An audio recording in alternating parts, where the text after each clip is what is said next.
Are we more pious by going through the back door of the house? And Allah answered this one, and He's saying, no, it's not. This is not piety.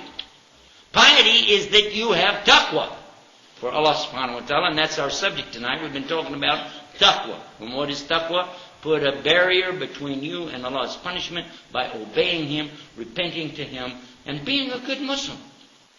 Okay? And then it continues to the next verse, 190, and it says, now, giving them the permission to do what they couldn't do for 13 years, which was to engage in combat. Now, usually the translation says fight, but it is a fight which is combat.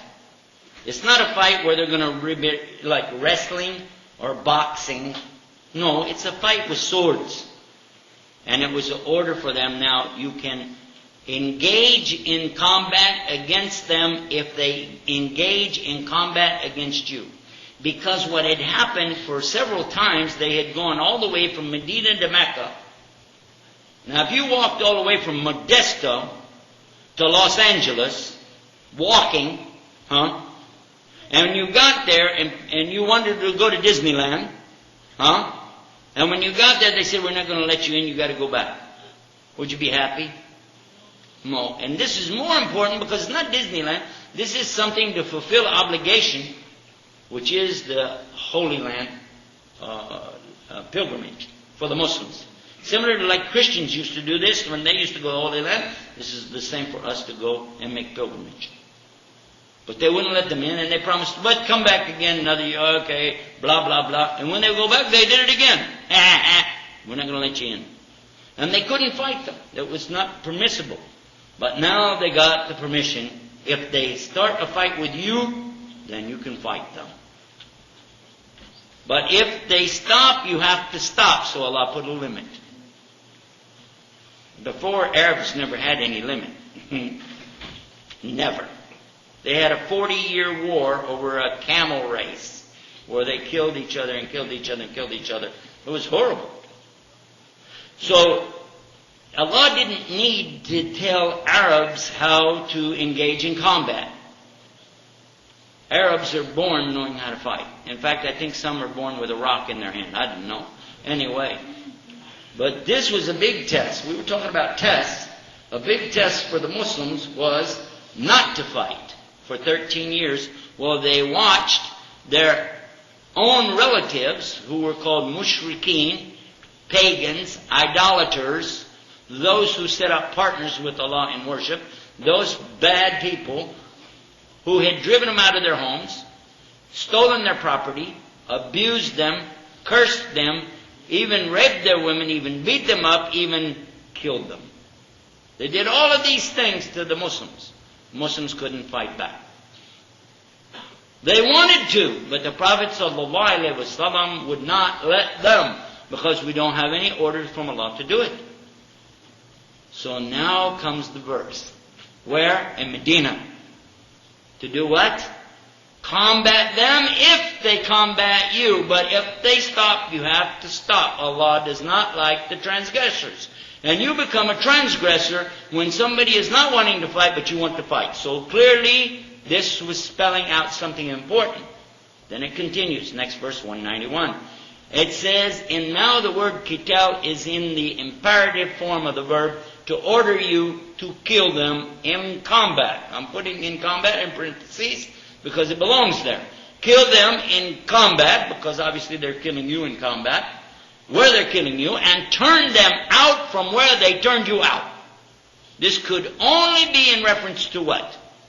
To the people of Mecca, who were mushrikin, who had killed them, murdered them, slaughtered them, driven them out, put sanctions against them, tried to starve them to death for 2 years in the desert. Go back to your land.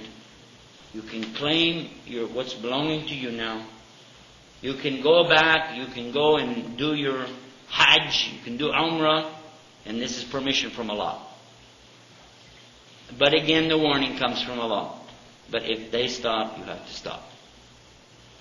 And Allah continues, and He's going to keep reading the verses, and you see how Allah continues and says, and don't do this combat anywhere around the holy place, the sanctuary, around the Kaaba or the Haram. Don't do that unless they do it first. But again, if they stop, you have to stop. And then Allah is telling that He is the one. Allah is the one who is merciful. Allah is the one who's in control here. So you just take it easy. Allah is saying this. It's amazing, huh? Now go to chapter 9, Surah At-Tawbah, and I think it's like verse maybe 30, read 34, 35, and 36, and you'll see the context is the same. It starts again talking about Hajj, talking about when Muslims go for the Hajj, and then again talking about qital and combat. So it's essentially the same thing. Translators have used the word jihad because they're translating from the students of Ibn Taymiyyah. Ibn Taymiyyah was one of the greatest of the scholars of his time, and also he was well known for being involved in jihad and fighting a lot against the mushrikin who came from the Mongols. Yes? How am I doing? Pretty close? Yeah. Okay.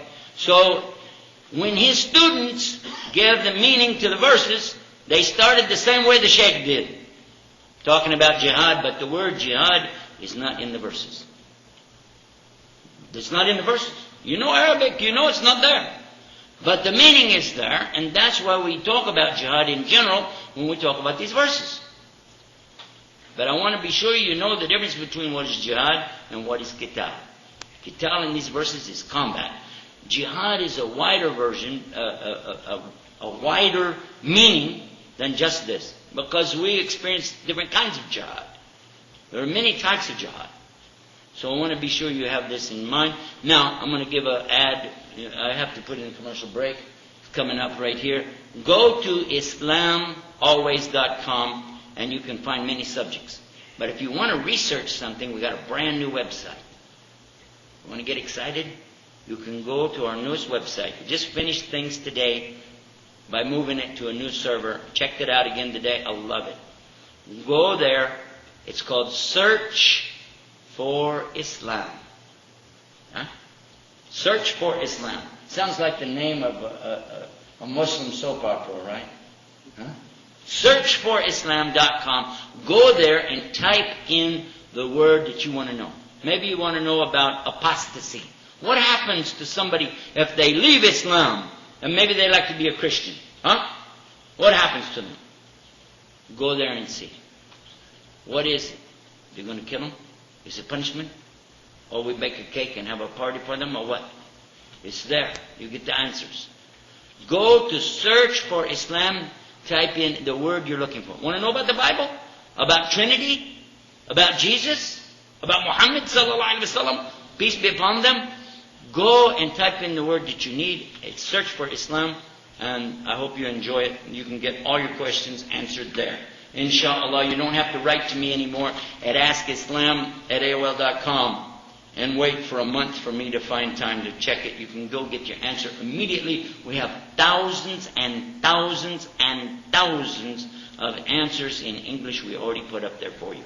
Just type in the word you want and go get your instant fatwa. Inshallah. And it's free.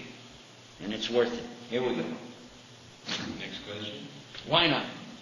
I wanted to comment real quick on that last question too.